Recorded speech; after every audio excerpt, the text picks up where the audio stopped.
The Adventures of Frank Race, starring Tom Collins.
Many things were changed during the war. The face of the earth was altered, and the people of the earth changed. Before the war, Frank Race was an attorney, but he traded his law books for the cloak and dagger of the OSS. And when it was over, his former life was over too. Adventure had become his business. The Adventures of Frank Race.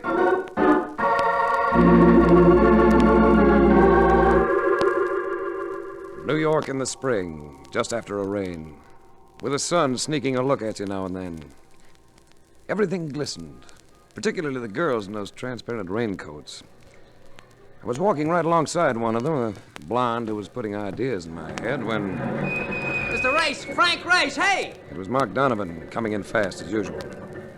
I crawled into his cab, a vehicle that looked as though it must have gone through the Battle of the Bulge. I've been looking all over for you. Call come to the apartment from Intercontinental Maritime Underwriters. A guy named Chalmers Latham. An interesting piece of news. Start beating those signals, Mark. A guy named Chalmers Latham. I remembered him from the Rotogravures. First family, good-looking, shoots golf along with the pros. A Frank Merriwell in business.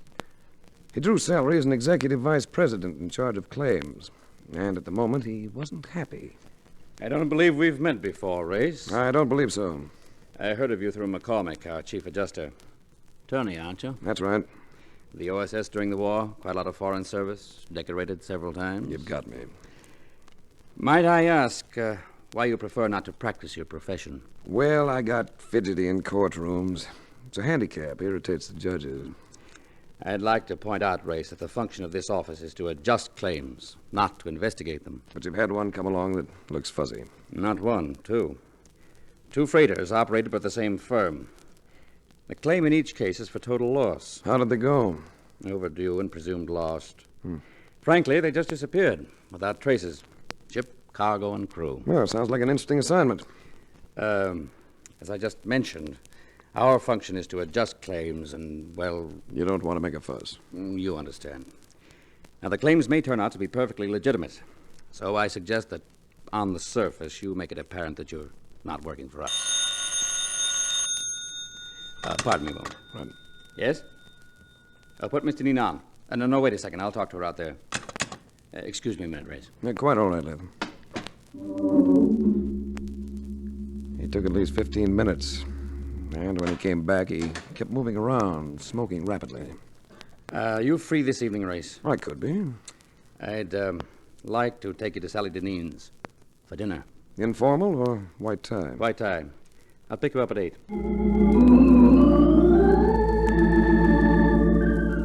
I left Latham's office and headed for the elevator, but I never quite got to it. The interception came in the shape of a paunchy personality with a pair of eyes that reminded you of grapes. Peeled grapes. His face was round and without guile, and he spoke with the voice of a choir boy. We're taking the stairs. Well, I'm not seeking exercise. You know, that's a long way down. I said we're taking the stairs. You go moving your flippers and you'll pick up a crop of bruises. I got the feeling I'd pick up more than that. Those orbs told me he'd been smoking a brand they don't advertise. We took the stairs. Stay close to the buildings. And remember, one phony move and I'll plant a slug in there. There were several cabs around, but no sign of Mark Donovan. We walked about 4 blocks to finally turn in at a short blind alley, a loading dock. On hand were a couple of citizens who'd been fair game for any dragnet. One of them was an ordinary hood, but the other... Well, you remember the way a bootlegger used to dress when business was good? Slouch hat, double-breasted Chesterfield. Hello, Race. My name's Jacklin. Eddie Jacklin. Should that make me happy? I'm not here to stall around. What'll you take to turn down that job for Intercontinental? I might be able to answer that better if I knew what they intended to pay me. Now you're doing the stalling. Like I told you, Eddie, you don't have to offer him no dough. Just let me push him around a little. Like this? Grape eyes! I heard you were pretty handy with that commando stuff. Well, he could have been friendlier about things. Walked me several blocks without uttering a civil word. I try to be friendly with people I do business with. You may as well get it straight, Jacqueline. I'm not doing business. I had an idea you'd say that, so I made plans. With a .45 in your hand. I respect you. Nemo, flag us a cab. All right, Race. Drift toward the street. Jacqueline gave the cabbie an east side address, and we lurched away. Our flying start made me glance at the driver, and I had to swallow a grunt when I saw it was Mark.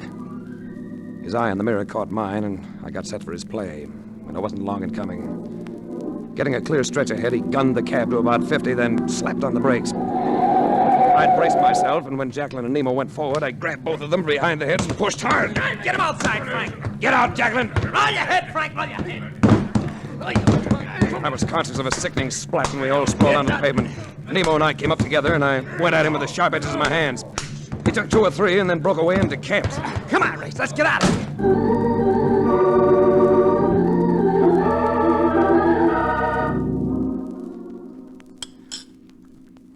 A fine fare you turn out to be. Wait for me, says the man, and that is the last I see him. Well, if you'd been watching, you'd have seen me come out of that building with a gun barrel bruising my backbone. I took 5 minutes, maybe, to snag me a cup of coffee. How much coffee do you drink in a day? This is only my 9th cup. Since noon, it is. Why don't you have some more? Mark, do you know about a family named Deneen? Oh, the big shots. Yeah, I know. Hauled them around once or twice. There is a girl that's a pip. Do they own ships? That's right, sure. The girl and her brother had a big court fight in 44. Hit all the headlines. Some kind of battle about running a company. No, we weren't reading very many newspapers in 44. What is cooking on all this, anyway? Dinner. They're home this evening. On the way over, Latham had briefed me on the family, but at that, I wasn't quite prepared for the militant aunt who presided over the household. Miss Deneen's aunt, Carrie Farrell, must have been about 45. Her complexion had the look of freshly stirred oatmeal. She spoke in tones that seemed to be directed at someone behind you, about 50 feet behind you. Carrie's Mr. Farrell always seemed to be smiling, apologetically, as though he felt himself to be a traitor to his sex because of being her husband. Race? Well, that's an odd name, isn't it? Has anyone ever told you that the race doesn't always go to the fleetest? I'm afraid that doesn't quite make sense, Carrie. Does to me. I'm sure it does to Mr. Race. Come along. Sally isn't here yet, but we won't wait for her. We were dabbling with a chocolate souffle, and I was wondering why Latham had bothered to set this up when she appeared in the doorway. You know, the loveliness of some women affects you gently, like the sampling of fine wine. With Sally Deneen, it reached out and took you by the lapels and said, "Look at me." She wasn't a blonde. She didn't need to be, not with that coloring, not with that thick, dusky hair. Her eyes were large and sultry. When they settled on me, I wasn't conscious of where I was. Sorry I'm late, everybody. Hello, Chalmers. What have you been doing lately? Fretting about your ships? Oh, bother the ships. Yeah, that simply amazes me, the way you all accept the situation so resignedly. What else can we do, Chalmers? None of us here knows a thing about shipping. Bob does, or should. By the way, Sally, where is your brother? I thought he'd be here tonight. With me here? Don't be silly, darling. Well, I wanted to see him because, well, I'm going to be frank with you. I hate to have to do it, but I'm forced to investigate the loss of those 2 vessels. What? And we'll keep it as quiet as possible. And I gather that Mr. Race will do the investigating. Yes. Well, whatever you think best, darling. As Uncle Matt said, we know very little about shipping.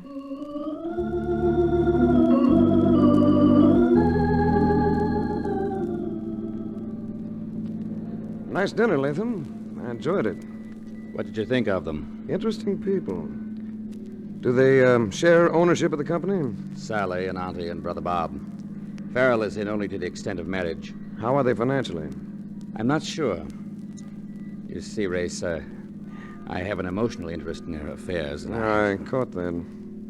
How soon can you leave for San Francisco? That's where the ships are? Most of them. Well, I'll be phoning for a reservation while I change my clothes. Good.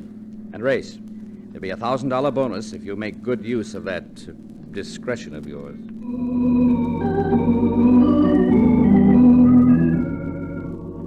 Frisco and fog.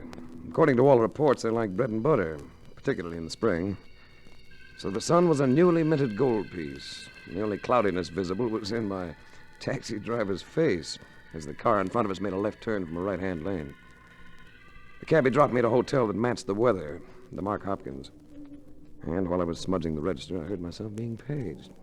I signaled the bellhop, and he led me to the bar. Sally was there. Surprised, Mr. Race? Frankly, yes. What will you have to drink? A bourbon and soda, please. Since you'd like to know, I wheedled your destination out of Chalmers, Latham. What did you use to get out here? A rocket? Well, I imagine I caught an earlier plane.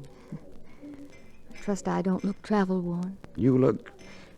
Well, if you don't know how you look, you're not the girl I think you are. As a compliment, I'm afraid that one is tinged with cynicism. No, I'm not being cynical. I may get that way later, but I'm not now. I like you, Race. You mind? What about Latham? Will you believe me? If you level. I'm leveling, Race. Chalmers doesn't know I'm not interested. It isn't my fault. That's good enough for me. Let's drink to the new cities, new acquaintances. Let's drink to Oz.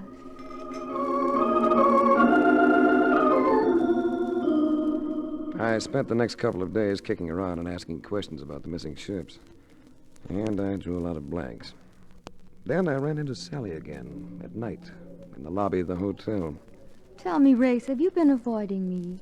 I've been circulating around. That's the way I earn a living. Aunt Carrie and Uncle Matt flew out. I'm having dinner with them. Why don't you join us? Here at the hotel? No.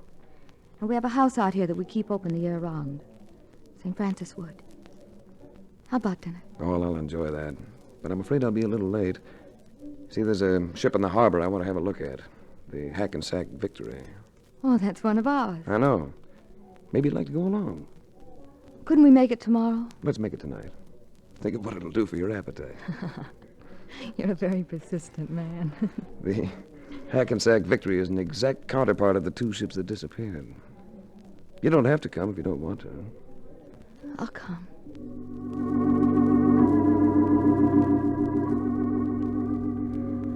We found the Hackensack Victory with the gangplank down. When we reached the deck, I led Sally aft to a cabin door that bore a brass plate, identifying the quarters as belonging to the master. The captain may not like this. Don't happen to know him, do you? To the best of my knowledge, I've never even seen the man. What do you want? We just thought we'd like to have a look around. We've got no time for sightseers. Captain, this is Miss Sally Deneen, one of the owners. Now, how would I know that? Maybe you'd like to see a driver's license. I'm not interested. I'm sorry, but you'll have to go ashore. I think we better do that, Race. He's perfectly within his rights. All right, Sally. If you say so. Oh, I'm starved. Wonder how far we'll have to walk to find a cab. You're starved, and I'm curious. What about? The world is full of sounds, mostly words. If your mind is watching while your ears listen, surprising what people will tell you without intending to. Have I told you anything, Race? Without intending to? You didn't want me aboard that ship. Well, that's ridiculous. You know, there's something funny about it. About the master's cabin. They've been redecorating it. Did you notice it? All that cluster of wood shavings on the floor and the smell of paint. Maybe you didn't notice. Not particularly. They've been doing something to the ceiling beams. Now, why would they do that? Race, why don't you forget your job for tonight? She stopped as she said this. So I stopped, too. I reached out, took her by the shoulders. I didn't have to do anything else. Her arms went around my neck, and for a few minutes I did no thinking whatsoever. When we broke it up, Sally seemed a little shaky herself. That was nice, Race. I thought so, too. Shall we have that dinner now? If you don't mind, I'll pass it up for now. And in the meantime? I'm going back on that vessel.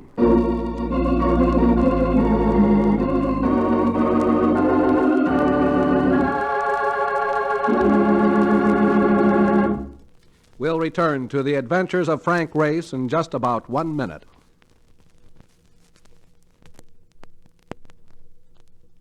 And now, back to the adventures of Frank Race.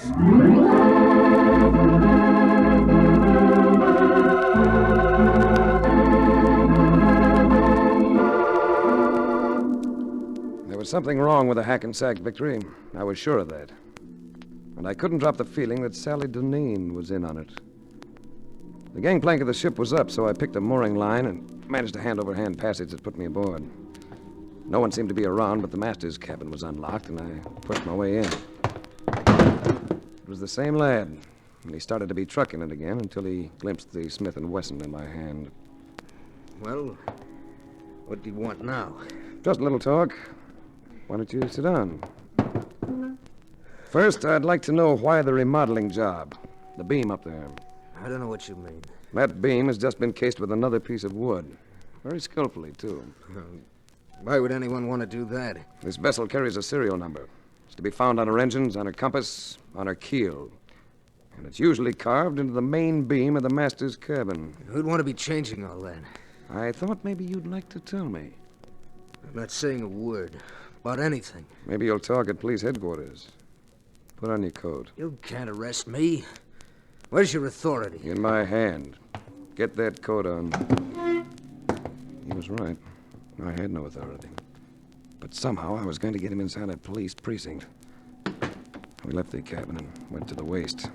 We got halfway down the gangplank. That you, Kennedy? Yeah, but watch out for this, fella. He's hijacking me. Well, well, if it isn't Race. Going somewhere, Race? They were at the foot of the gangway, all of them. Jacqueline, Grape Eyes, and Nemo. Take it carefully. He's got a gun on my side. We got rods, too. 3 of them. Why don't you try coming by, Race? Listen, Jacqueline. Listen carefully. I'm coming down with Kennedy in front of me. And you lads are going to back away to the left. Make any bad moves and I start blasting. I've forgotten that Grape Eyes wasn't exactly the rational type. I never cared for high dives, but it was either Jacqueline or a jackknife.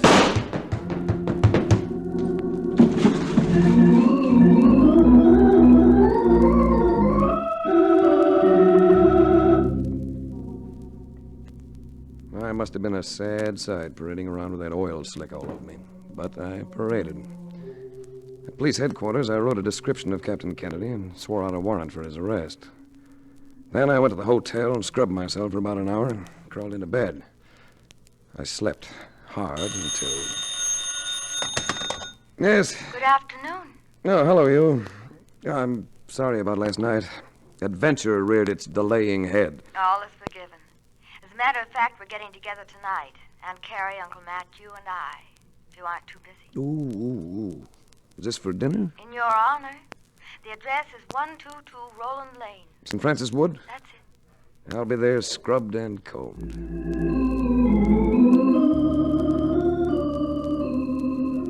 122 Roland Lane turned out to be an attractive sort of place. Monterey style, not unusually large. When I got inside, I was provided with the surprise of finding Chalmers Latham on hand. He drew me to one side. Anything to report? First, you told me. Did Sally Deneen and her brother ever patch up that disagreement they had a few years ago? No, they never patched it up. Where is the brother? Haven't any idea. Does anyone have any idea? What are you getting at? If the brother were to die, would Sally come into any money? To the best of my knowledge, his will cuts her off with a customary dollar. Oh, there's Carrie and Matt. I'll talk to you later. Well, what have you been doing with yourself, Mr. Ace? Suppose I could say I've been looking for victory ships. Oh? Are there a lot of them? Good heavens, my dear. There were hundreds of them built during the war.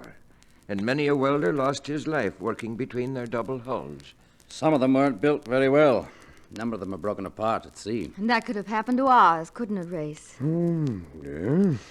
You look pensive, Race. Did you hear me? I said you look pensive.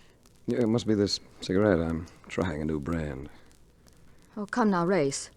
Or maybe it's because I just realized what happened to those 2 vessels. You what? All right, Race, let's have it. If you own ships insured for $250,000 apiece, it's sometimes profitable to collect that insurance, isn't it? Quite profitable. But it would be more profitable if you could collect the insurance and still have the ships, wouldn't it? More profitable and less open to detection. What are you driving at? Victory ships, and the fact that so many of them were built. Ships that are exact duplicates except for their registry. Some of them are worth $250,000, others you can pick up as salvage for a few thousand. Please come to the point, Mr. Ace. The Hackensack Victory was originally bought for a salvage price, wasn't it? I think so. I believe our company had it refitted. And that happens to be my point. The Hackensack Victory was never actually rebuilt. What? The Hackensack Victory isn't the Hackensack Victory at all. It's the Jackson Victory, one of the ships you were supposed to have lost. Why, you must be insane. It makes quite a picture. You have a sound vessel insured for a fat amount. You buy a battered sister ship for a couple of dimes, sink it somewhere, then transfer its identity to the valuable ship and declare the good one lost. Sweet maritime racket for somebody. But who? Who among us would do a thing like that? I beg your pardon, madam. There's a phone call from Mr. Ace. It was the hotel, relaying a message from police headquarters. They had picked up Kennedy and wanted me to come in and identify him. Sally had come to the phone with me, and I told her about it. Never mind calling a cab. We'll take my car. Come on. What could I say? We went to the car and blew out of there. Took me several minutes before I realized she was headed away from the city instead of toward it. I let out a yelp. Just relax, Race, and everybody will be happy. Hey, you little ninny, what are you trying to do? I'm sorry, Race. The company's been losing money for some time. I guess that brother of mine just couldn't take it. But I care for him, Race. I care for him, even though we don't get along. I care for him too much to see him disgraced. Hey, you little idiot, slow down. Don't move, Race. I'll wreck us if you do. I knew what I had to do. Grab the wheel with one hand and hit her with the other. It'd be touch and go, but...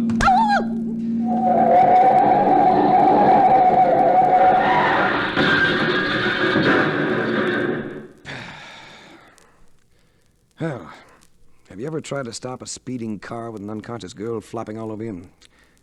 I took time out to make sure she wasn't too badly hurt. Then I swung the bus around and headed it back. She came around pretty soon, but didn't say anything. Just sat there letting me make the plays.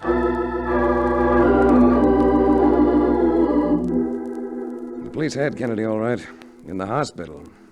But it wasn't easy to identify him. His features had been altered too much, and he was unconscious, almost dead.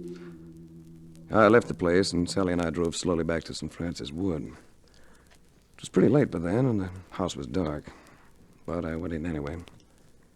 In the dim light of the living room, I took Sally in my arms. And in spite of what I had done to her, she responded. All right. When we care for each other the way we do, is it necessary for you to be so hard about things? Can't you work for me instead of the insurance company? Sally, what do you think happened to the crews of those 2 ships? Well, I don't know. It hadn't occurred to me. It occurred to me. I believe they were murdered. And, Sally... Yes? I think your brother has been murdered, too. I'll take it, Race. I let her. She needed something to concentrate on after a wallop like that. Quite a lot of conversation seemed to come from the other end. That's good. Finally, still holding the phone, Sally turned to me. It's the police. Captain Kennedy has regained consciousness, but they don't expect it will be for long. They want to know if you have any suggestions. Here, let me have him. Hello. See if you can get a statement from him, will you, Inspector? And keep driving at him with one name. Matthew Farrell. Keep repeating it to him, and I think you'll blow the whole thing wide open. Oh, that's funny. What's the matter, Race? The line seems to have gone dead. It's been dead for several seconds, Race. I cut it just before you offered my name to the police. Uncle Matt! He stood there fully dressed, and he was gripping what seemed to be a Luger, gripping it steadily. What made you suspicious, Race? In New York, you said you knew nothing about shipping. Tonight, you spoke of welding double hulls. And then I imagine there's a will, isn't there? Bob Dineen's will, leaving his share of the company to you and your wife. My wife had nothing to do with it. No, I can believe that. And you're going to have nothing to do with it. Either of you. I'm sorry, Sally. Oh. He had a gun on me, but he was looking at Sally. It was a chance I had to take. I dove at it. Race! It's all right. Oh, he's Dead. Yes. Had to be him or us. Oh, Race! Yes, Sally. I know. Violence isn't part of your world, is it? You really don't have any courage. We were all right until you came. I'm sorry to disturb your sheltered little world, Sally. But hiding from things doesn't make it a better world than mine. Maybe we'd better take a rain check on each other. And, give Chalmers Latham a message for me, will you? Just tell him there's no charge. This one is on me.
The Adventures of Frank Race, starring Tom Collins, came to you from Hollywood. The series is written and directed by Buckley Angel and Joel Murcott. The music is composed and played by Ivan Ditmars. Be sure to be with us again this time 1 week from today for another dramatic chapter in The Adventures of Frank Race. This is a Bruce Ells production.